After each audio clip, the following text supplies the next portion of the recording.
కాంట్రాక్టర్లు ఎదుర్కొంటున్న సమస్యలను పరిష్కరించాలని నేషనల్ కాంట్రాక్టర్స్ అసోసియేషన్ ప్రభుత్వానికి విజ్ఞప్తి చేసింది. ప్రభుత్వం జారీ చేసిన టెండర్లు దక్కించుకుని పనులు ముగించినా బిల్లు రాక సతమతమవుతున్నారని శ్రీనివాస్ గౌడ్ అన్నారు. ఏళ్ల తరబడి బిల్లుల కోసం ప్రభుత్వ కార్యాలయాల చుట్టూ తిరుగుతున్నా స్పందించే వారే లేకుండా పోయారని అన్నారు.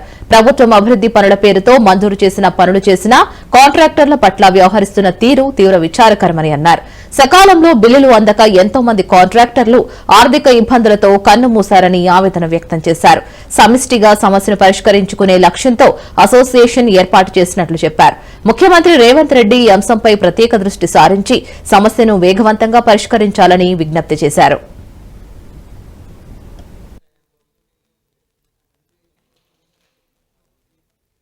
కాంట్రాక్టర్ అసోసియేషన్ ఏర్పడడానికి కారణము కాంట్రాక్టర్ల సమస్యలు ఉంటున్నాం తెలంగాణ రాష్ట్రంలో. ఆ సమస్యల పరిష్కారం కోసమే మేము ఒక వేదిక ఏర్పాటు చేసుకున్నాము. ఇక్కడ మేము ఆ వేదిక ద్వారా మా దగ్గర ఉండే అందరూ తెలంగాణలో ఉండే అన్ని కాంట్రాక్టర్స్ కూడా ఈ వేదిక ద్వారా న్యాయం చేయాలనే సంకల్పంతో మేము ముందుకు వచ్చాము. మరి కాంట్రాక్టర్స్కు ముఖ్యంగా ఇప్పుడు ఎదుర్కొంటున్న సమస్య ఏంటంటే గత సంవత్సరము అంతకుముందు సంవత్సరము గత 2 సంవత్సరాల నుంచి కూడా కాంట్రాక్టులు చేసిన వారికి బిల్స్ చెల్లింపు జరగడం లేదు. ఆ బిల్స్ కోసం ఎవరు వెళ్ళినా అక్కడ నానా ఇబ్బందులు పడుతున్నారు.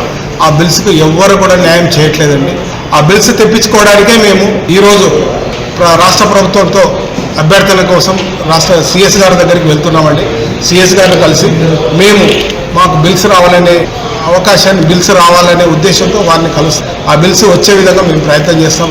మరి ఇప్పుడు కాంట్రాక్టర్లు ఎదుర్కొంటున్న పూర్తి సమస్యలు కూడా పరిష్కారం చేయాలని మేము వినతిపత్రం విజ్ఞప్తి చేస్తామండి వారికి.